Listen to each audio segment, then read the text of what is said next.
Hi everyone. Today on December 14th, we celebrate the feast day of St. John of the Cross. It's also my mom's birthday, so happy birthday, Mom. And St. John of the Cross was a Carmelite priest, well known for working with Teresa of Avila in Spain to bring reform to the Carmelite order.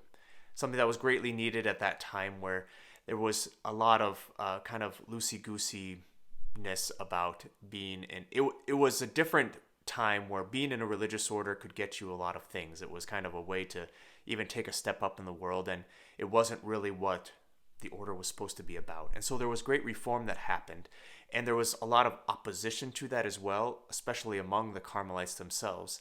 And so John of the Cross was actually, in a certain way, imprisoned by some of his fellow brother Carmelites. And during that time, he did a lot of writing, a lot of spiritual writing. He's known as a mystical doctor of the church. And from his writings, the church has this great wealth of spiritual insight. In fact, he talks about how the goal of the whole spiritual life is to reach union with God. I don't know that we ever get to that place until we're finally, hopefully, in heaven. But he says that is what we are going toward, what we're trying to work toward.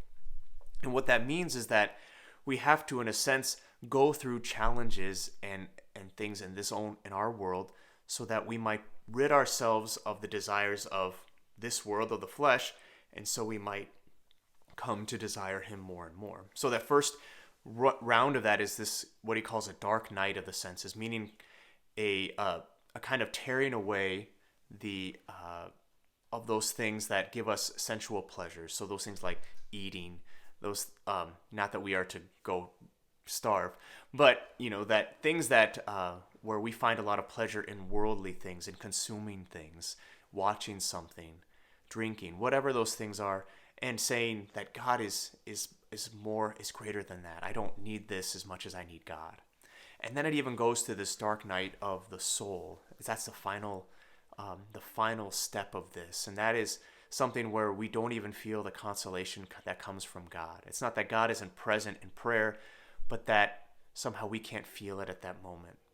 But it calls us to be even more faithful. This is what Mother Teresa went through for a lot of her adult life.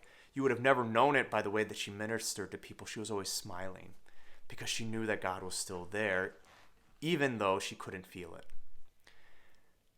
I think that for some of us, we really want the whole Christian life to be something that's easy, that's kind of laid out on a platter, that's sort of given to us, and then we can take that and then kind of put it into our daily life, and we'll be good.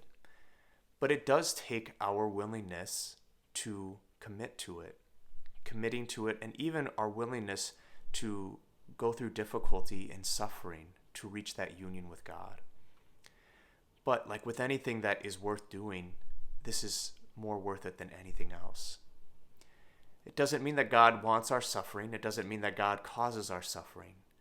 But we live in a world that does not want our union with God. We live in a world that is governed by the one who is totally separated from God. And so sometimes we know that there is going to be suffering on that front, but always to the purpose of being more united with him. Through the intercession of St. John of the Cross today, we'll ask the Lord that we might have the strength and the courage to go forth and to be totally united with him. That might be the case for us when we are all with him in heaven.